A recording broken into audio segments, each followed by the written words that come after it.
The darkness is absolute.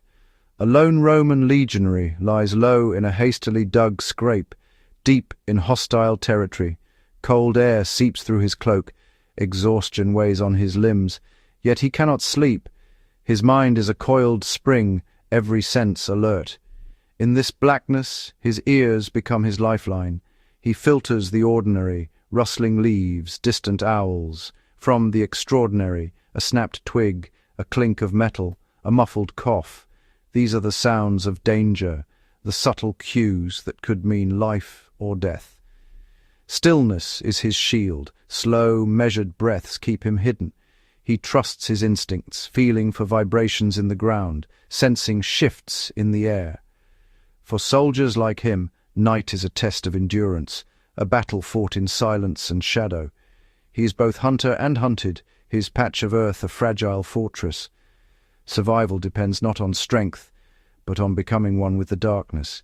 He listens for secrets the night might reveal. Only with the first light of dawn does the tension ease, bringing a fragile promise of safety. Until then, vigilance is his only companion. The natural world is never silent.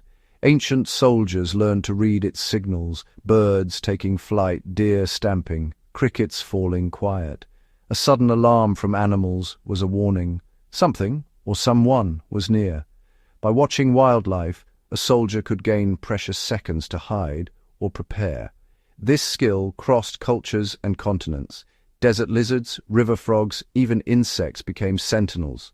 Silence where there should be sound was a clear sign of disturbance. Mastering this language of the wild was as vital as wielding a weapon. By tapping into nature's network, soldiers turned the wilderness into an ally. The world itself became their early warning system. Survival at night depended on using the landscape wisely.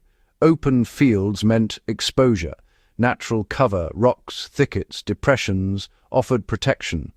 The best spots limited attack routes and provided concealment. Soldiers set simple alarms, dry leaves, twigs, or tripwires to catch intruders. Water was an ally. Its sounds masked movement but amplified an enemy's approach. Even gear mattered. A wool cloak blended into shadows and muffled noise. By combining natural features with clever tactics, soldiers could vanish into the night. Their chosen ground became a temporary fortress. Rest was possible only when every sense was satisfied that danger was held at bay. Deep sleep was a luxury soldiers couldn't afford in enemy territory. Instead, they mastered tactical sleep, short, light doses with senses on alert. Even in rest, a soldier's mind was trained to wake at the slightest sound. This skill, seen in prey animals, was essential for survival. The toll was immense. Constant vigilance wore down body and mind. Physical endurance and mental toughness were as crucial as any weapon. Cultures adapted. Mongols slept in the saddle. Others rotated watch shifts. For the lone scout, the burden of vigilance was his alone.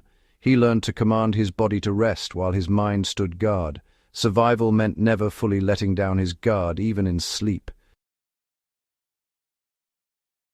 Technology has changed warfare, but ancient skills endure. Night vision and sensors can fail, nature's cues never do. Modern survivalists study these old ways, not for war but for self-reliance and awareness.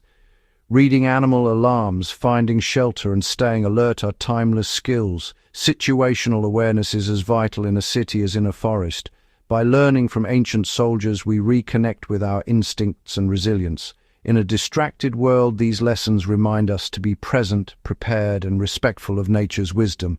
The past teaches us to survive and thrive wherever we are.